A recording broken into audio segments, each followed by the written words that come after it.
Olá, pessoal, estamos aqui com os estudantes e professores do Festival Impact. Vamos fazer algumas perguntas para a gente entender como que eles chegaram até aqui. Cíntia, qual foi a inspiração por trás desse projeto? Esse projeto ele nasceu de uma conversa de amigos, né? No caso, com uma amiga minha, que ela é pedagoga, né? Então ela dá aula para crianças e ela precisava alfabetizar o Jean, que era uma criança que sofre de uma doença chamada AMI, né? Que tem basicamente as mesmas características que o Ela. Então ela tinha muita dificuldade de saber se o Jean estava sendo alfabetizado, de fato, porque o único movimento que ele tinha era de um dedo. Então, nessa conversa com essa amiga e tudo mais, ela falou, nossa, vocês, né, o Anderson estava junto um dia, por que vocês não desenvolvem alguma coisa, né, já que vocês são da área de inteligência artificial, para me ajudar, eu preciso, né, o Jean, ele é muito difícil para a gente conseguir se comunicar, saber o que ele está precisando, muitas vezes ele precisa de repente falar que está com sede ou fazer alguma solicitação, né, para a mãe, está sentindo alguma dor e a gente não consegue, né, suprir essa necessidade do Jean e eu gostaria muito de alguma coisa igual acontece com o Stephen Hawking, né, que ele conseguiria se comunicar conosco e aí a gente ficou com isso na cabeça, né, tanto eu como o Anderson e como nós já estávamos dando aula por meio de um projeto do Centro Paula Souza, que nós damos aula extra classe. Então, fora o curso que eles fazem, é de informática para a internet. Mas só que a gente não ensina inteligência artificial dentro da grade desse curso. Então, nós ensinamos isso de forma extra classe. Então, o que nós fizemos? Trouxemos essa ideia para esse curso e eles abraçaram, né, a ideia. E aí foi como foi desenvolvido, né, o projeto, a inspiração, né, no caso, para que nascesse tudo isso. Tem todo um impacto social. Agora falando com o Anderson, quais foram os maiores desafios que vocês enfrentaram? Nossa, a gente enfrentou vários desafios, né? Desde o começo do projeto a gente fez vários testes, né? E, por exemplo, o uso de óculos interferia um pouquinho na captação da imagem. A luminosidade também interfere, uso de máscara. Então, tudo isso são coisas que a gente está trabalhando ainda em cima do projeto, né? Porque ainda é um protótipo e a gente está tentando resolver. A gente tem mais alguns desafios que, durante a feira, foram surgindo outras ideias e a gente quer aplicar isso também no projeto, né? Então, a gente estava discutindo várias coisas, né? Os próprios meninos, né, as meninas trocando ideia com outros apresentadores, né, vários deram outras sugestões que são muito interessantes para a gente aplicar no projeto. Então eu acredito que além dos desafios que a gente tem, a gente vai ter outros aí com essas novas ideias também, mas a gente vai para frente. A questão do processamento, né? A parte do processamento também foi uma das dificuldades, né, que no início do projeto a gente não conhecia ainda a tecnologia do OpenVINO. E depois, né, um pouquinho antes da gente vir para cá, a gente fez a parte da capacitação pela Intel do AI for Youth e foi apresentado a plataforma OpenVINO. E aí a gente achou legal, tal, até a Raíssa tentou testar no computador dela, era um i3, aí ficou um pouquinho lento e tal, e depois que a gente colocou só uma partezinha do OpenVINO, a Raíssa já conseguiu alguns resultados bem legais no computador dela e a gente falou, o caminho é por aí mesmo, usando a tecnologia da Intel. Muito bem. Agora com a Raíssa, como vocês montaram a equipe, você se lembra?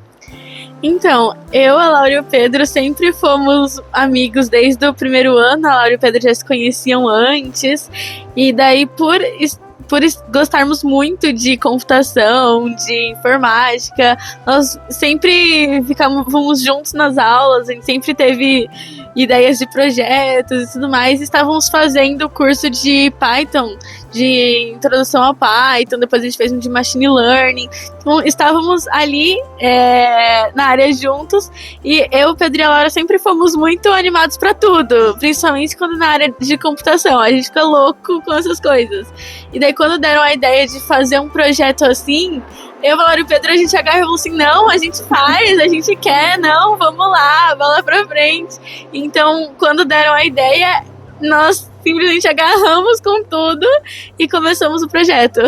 Muito bom. Acho bem sensacional que vocês inspiram outras mulheres e outros meninos lá da escola de vocês. E aí, quais foram as tecnologias ou ferramentas que vocês usaram para esse projeto? Para fazer esse projeto, a gente usa algumas tecnologias, a maioria delas é de código aberto, ou seja, é de uso livre e gratuito. A gente usa o OpenCV para fazer a segmentação da imagem, ou seja, a gente usa ele para pegar a imagem da webcam, conseguir fazer a análise dessa imagem gerada. A gente também usa o Delib, que é usado para fazer o reconhecimento dos pontos do rosto, para que com isso a gente consiga medir a distância entre os pontos oculares, para que a gente consiga identificar quando a pessoa está olhando para um determinado lado ou para outro, quando essa pessoa pisca também. E aí a gente usa o CMake para compilar o Delib, porque a gente fez o nosso código em Python e o Delib é uma biblioteca em C++, então a gente precisava compilar para Python, que é a linguagem de programação usada no nosso código. Aí a gente também usa agora o OpenVINO para fazer a otimização do software, para que consiga rodar na maioria dos computadores. Sensacional. Agora, o Pedro, você se lembra das estratégias que vocês usaram para se destacar? Bom, eu acho que o que mais destacou o nosso projeto foi a acessibilidade, porque quem realmente precisava desse projeto não estava tendo, porque a gente pesquisou na internet, nas nossas pesquisas, e já existiam tecnologias para comunicação, mas elas eram muito caras. Então, quem precisava não tinha acesso a elas. Aí, o nosso projeto ele é mais acessível porque pessoas com um computador com uma webcam conseguem usar e vai melhorar a qualidade de vida delas. Eu achei o máximo. Quem quiser responder, quais conselhos vocês dariam para quem está começando agora? O meu conselho seria se empenhar e se dedicar bastante no que você for fazer. Muito bem. O meu conselho seria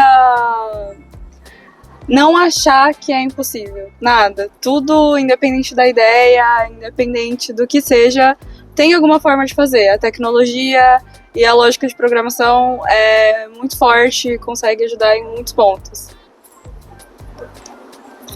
O meu seria, assim, como professora, né, eu acho que até para inspirar outros professores a desenvolver projetos como o nosso, que muitas vezes os professores eles têm medo da inteligência artificial, falam, nossa, a inteligência artificial é algo muito difícil, e não é, né? Então a gente sabe que tem muitos professores que são super capacitados na área de tecnologia, então de repente se aprofundar um pouquinho mais e às vezes a gente aprende com eles, né? Então a gente consegue aprender juntos também, então eu não preciso ser toda a detentora da informação. Quando a gente trabalha numa equipe, então a gente divide, né, tarefas, então eles trouxeram novidades para o projeto, então a questão de se abrir, sabe? Eu acho que tem que se abrir para o novo, não ter medo de nada, não ter medo, não achar que é difícil, porque e pegar equipes que sejam parceiras, que eu acho que um diferencial aqui é a parceria, foi muito bacana. O conselho que eu posso deixar é o mesmo que eles falaram, né? Nunca desista da sua ideia, por mais simples que ela seja, coloca em prática, vê o que acontece, erros vão acontecer, isso é normal, desafios vão aparecer, como é no nosso caso, os nossos desafios não acabaram ainda, eu acredito que a gente vai ter muitos outros pela frente, mas o mais importante é nunca desistir, né? Tenta, se você não conseguir de um jeito, com certeza você vai conseguir de outro. Tá aí o exemplo deles, né? Conseguiram. Acho que o meu conselho é, como o Anderson, a Cíntia e o Pedro falaram, é não desistir.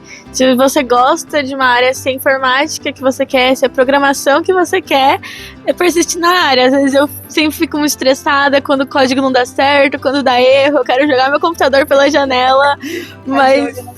Exatamente. Olhar ao nosso redor para entender o que tá acontecendo, tipo, que nem saiu de uma conversa entre amigos. Então, a gente tem que sempre estar atento às necessidades do outro, porque muitas vezes você encontra ali uma dor, e aí você tendo uma dor, né? Aí você consegue se aprofundar e Uma gerar dor, uma ideia. uma dor que vai gerar uma ideia, né? Porque todo projeto ele vem da dor de alguém. Então, se você consegue suprir essa dor, eu acho que aí é correr atrás, né? Qual tecnologia que é melhor para isso? Pessoal, eu gostaria de agradecer mais uma vez pela participação de vocês. A Intel é hoje uma das maiores empresas de tecnologias do mundo e conhecida como suas inovações de semicondutores e microprocessadores, apoiadora do projeto. Obrigada. Tchau, tchau. Tchau.